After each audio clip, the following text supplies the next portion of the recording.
Hi, my name's Russ, and I'm looking today at evaluating greenhouse slopes. Determine what is the most optimal slope to use in snowy conditions. So this is a geodesic dome. In today's discussion, we're going to go through a few different styles of greenhouses, the dome being one of them. There's three other standard high tunnel varieties, with each having a different roof type. And we're going to compare and contrast the varying styles. Geodesic domes do shed snow reasonably well. The one caveat to that is in front of your doors. So I really recommend having your door open to the inside. If you don't, what'll end up happening is you'll have snow build up and then ice build up, and you'll have to chip ice away. One real important principle is don't place the door on the north side. Here's an example of a dome that we built. I left the vents open, in fact, for the winter just because there's no use to use it because you can't access it in the winter. Ice is impossible to remove when the door's on the north side. Always put it on the south side or west side. Your other high tunnel styles here, this is a gable style, or it's a gable style Gothic high tunnel. I really expected the snow to be shed better than it does. We built this in August. This is our most recent greenhouse we constructed. This is actually a kit we provided, sold to customers for $10.29 a square foot. Hoops are on 78-inch centers. 68-inch centers, 68-inch centers.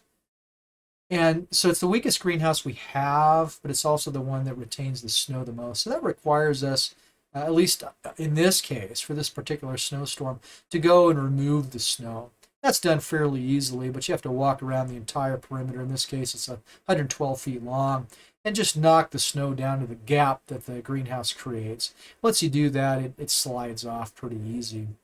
But it's an uncomfortable piece of work in a snowstorm. This is a Gothic style greenhouse. This is a kit we're going to offer summer of 2023, this summer, for about $11 a square foot. This is the first greenhouse our high tunnel greenhouse we built at this location. Really like this greenhouse. It sheds the snow better than any of the greenhouse styles that we've worked with before. And we've built several different varieties, even not including ones shown in this video. We really like it. It's 42-inch centers. Purlins are used to hold the polycarbonate. All our greenhouses is 8mm polycarbonate, some 4-layer, some 2-layer.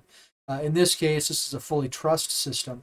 But what needs to be emphasized is this really is the profile for high snow areas. This is a exact same width as the gable style greenhouse, so effectively the same square footage.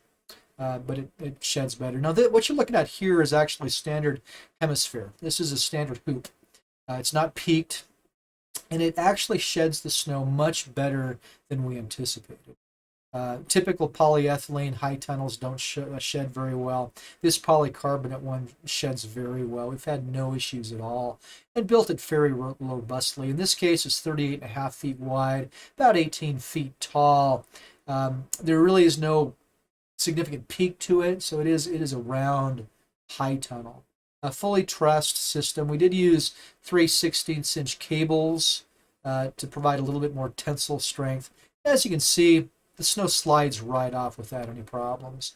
It's a smooth surface, polycarbonate. And the other thing is, when it heats up in the day, it does melt that underlayer of snow and accelerate its sliding off.